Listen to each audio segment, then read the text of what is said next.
Vamos girar o assunto aqui no Morning, gente, porque nas últimas semanas a gente viu o presidente Jair Bolsonaro manifestando apoio a vários candidatos. Dos 59 nomes apoiados por ele em lives no Palácio do Planalto, apenas 9 se elegeram e outros 2 avançaram para o segundo turno.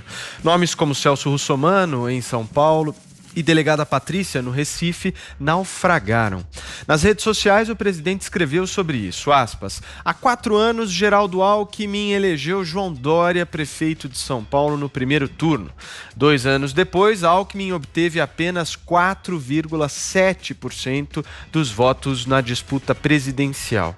Minha ajuda a alguns poucos candidatos a prefeito resumiu-se a 4 lives num total de 3 horas. De concreto, partidos de esquerda sofreram uma histórica derrota nessas eleições, numa clara sinalização de que a onda conservadora chegou em 2018 para ficar. Para 2022, a certeza de que nas urnas consolidaremos nossa democracia como um sistema eleitoral aperfeiçoado. Deus, pátria e família. Ô Joel Pinheiro, deixa eu te perguntar uma coisa. Eu não sei se o presidente Jair Bolsonaro, como analista político, é tão bom assim, mas a pergunta que eu te faço é a seguinte: a onda conservadora que ele menciona veio para ficar mesmo? A onda bolsonarista que varreu o Brasil em 2018, ela dá sinais claros de que ela deu uma enfraquecida boa. Vamos ver aí os candidatos que ele apoiou, como você citou. O filho dele, Carlos Bolsonaro, teve 30% de votos a menos do que teve há 4 anos atrás. Claro, se elegeu, mas teve menos votos. Teve muita gente que se colou no Bolsonaro, Marcelinho Carioca, outros que não foram eleitos.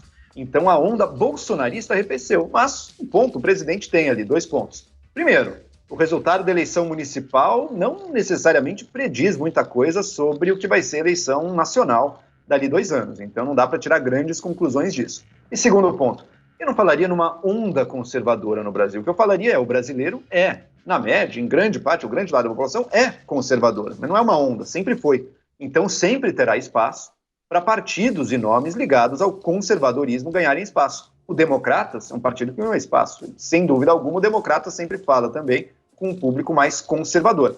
A questão é que a gente tem que lembrar que conservadorismo não é a mesma coisa que bolsonarismo.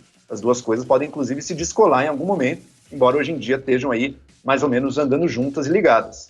O Bolsonaro está correto, portanto, eu dizer que não dá para tirar grandes conclusões. Mas o fato dele ter que estar vindo nas redes sociais, se explicar de, por que os 60 e tantos candidatos lá que ele apoiou não foram tão bem assim, já mostra que a coisa não foi conforme os planos, né? Se fosse conforme os planos, ele ia estar celebrando e dizendo, tá vendo? Tá vendo como a onda conservadora bolsonarista é forte mesmo, ninguém vai nos interromper? Isso é prova que a gente vai chegar forte em 2022. Não foi o caso, ele decepcionou. E Joel, eu acho que é importante a gente colocar aqui, antes de ouvir o nosso Leandro Narlock, que a direita, se quiser sobreviver para os próximos anos, precisa ter uma coisa que eu acho que é fundamental num processo político, que é humildade em saber ouvir, escutar e principalmente reconhecer os seus erros.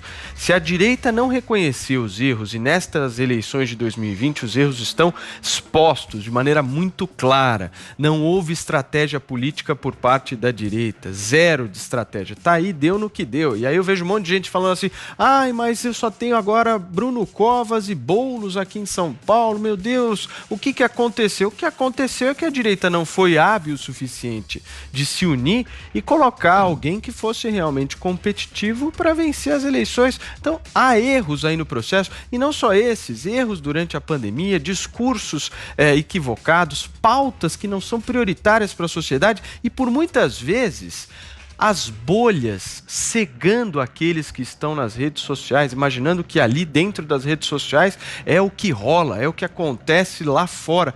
E não é. A verdade é essa. Mostrou de maneira muito clara, né, Narlock, que a bolha das redes sociais, ela cega. E cegou a direita nessas eleições. Sim, é verdade.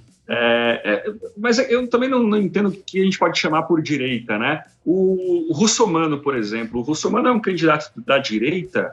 Eu não consigo ver muita coisa de direita ou de esquerda nele, talvez até mais de esquerda e de direita. Mas eu queria falar um pouco sobre o Russomano, porque é interessante, assim. Imaginem vocês, se vocês aí há 3 eleições você tem 1/3 da simpatia dos eleitores. 1/3 dos eleitores gostariam de votar em você. Pô, se eu posso ser prefeito de uma das maiores cidades do mundo, eu estudaria isso, eu ficaria ali obcecado tentando estudar a prefeitura, o assunto, né, os temas todos, as dificuldades todas de São Paulo. E o Russomano, ele dorme, parece, durante 4 anos, de repente ele acorda com uma tremenda cara de sono e sem consistência nenhuma. É verdade. Né? Ele não se interessa pela atividade de ser prefeito, assim, apesar de toda a oportunidade que ele teve. Então, como sempre, essa falta de consistência vai se ficando clara, né, ficando explícita, e ele acaba aí com uma votação bem pior do que ele começou. Me chama, me chamou muito a atenção exatamente nessa tua fala, quando o candidato agora derrotado, Celso Russomano, respondia sobre o plano diretor, né? Ele chegou a utilizar até a palavra botijão de gás no lugar, ou seja, não havia, acho que você colocou muito bem, não havia propostas claras, a gente não sabia o que o Russomano pensava, o que queria. Ele se fixou muito na questão do auxílio paulistano, né? Vou fazer o auxílio paulistano, então, mas isso não resolve a cidade, né? Enfim. Mostrou. Oi, pode falar, Narlock. Não, pode seguir. Conclui teu raciocínio, Narlock, por favor. Não, exatamente, com lei de zoneamento, com plano diretor, ele foi sempre, só disparou clichês, foi sempre muito superficial, né? Não falou nada de novo, veio com uns lugares comuns sobre crescimento desordenado, isso tudo sem entender a discussão, sem se aprofundar mesmo. Joel. É isso, o Russomano é absolutamente vazio. Quem viu o debate viu isso, não tinha nada para dizer sobre assunto nenhum. O que me levanta é uma indagação. Por que o Bolsonaro estava pensando ao apoiar alguém como o Russomano? É alguém que é totalmente vazio, tem um histórico de ser fracassado em eleições, a gente sabe que a chance dele era baixa, mas imagina se ganha. Imagina se ganha o candidato do Bolsonaro, esse sujeito que não sabe de nada, que até poucos anos atrás estava com a Dilma, fazendo campanha com o PT, e agora é o cara do Bolsonaro. Será que o Bolsonaro não aprendeu em 2018 que não adianta ficar dando palco e apoio para um monte de oportunista, que mesmo que eles ganhem, eles podem virar problema para ele mais à frente? Então, eu realmente não entendi por que se alinhar ao Russomano nessa.